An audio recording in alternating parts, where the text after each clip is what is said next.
10 miles west of Dickinson, North Dakota, lies the small town of South Hart.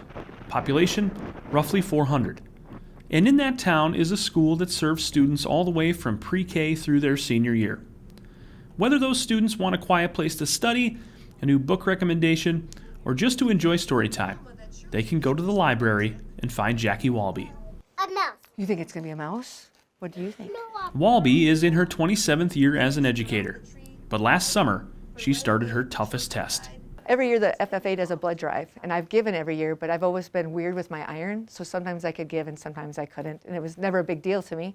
And then I got a letter from them after the FFA drive here and said I was not allowed to give blood until I had my ferritin levels checked by a doctor. So she went by the book, scheduling a checkup and eventually a colonoscopy. My husband dropped me off. Less than an hour later, they called him back, and when I woke up, they gave me the news that they found a mass. Jackie would be diagnosed with stage 3 colon cancer, requiring surgery and chemotherapy, right down the road at Sanford Health. I'm at the age where you start thinking about retirement, and my husband both said, we have to be a place where there's a hospital so you can retire. Well, we were already there. Her surgery required a bit of travel to Sanford, Bismarck, about an hour and a half east. But after her procedure, Jackie's oncologist, Dr. Peter Kerniali, didn't hesitate to send her to the Sanford Clinic in Dickinson for her chemotherapy.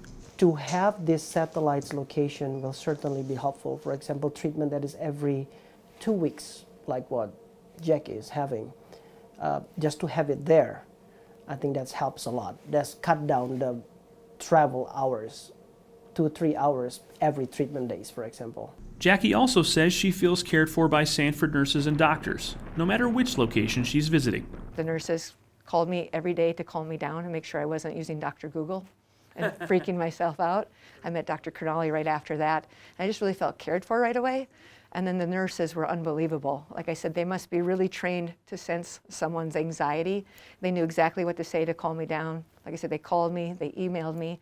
They were just super friendly. I wouldn't even think about going anywhere else. Ringing the bell at Sanford is a symbolic gesture for all cancer patients who complete their final chemotherapy treatment. Walby is scheduled to finish her 12th and final round in mid-January.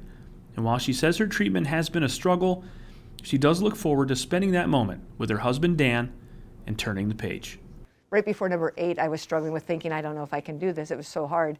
And I got to see someone else ring the bell, and I was like, I can do that, and I want to do that. And then she was with her husband, and my husband's been through this with me.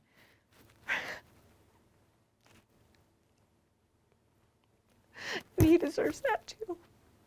The small town of South Hart has rallied for Walby in a big way, raising funds through t-shirt sales with her name on them. The students support her as well, and just down the road, so does her rural healthcare provider.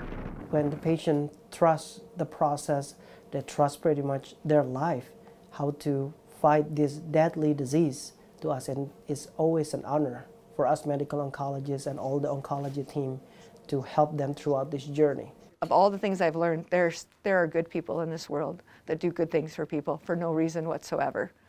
They just do them. Where we live, people take care of each other.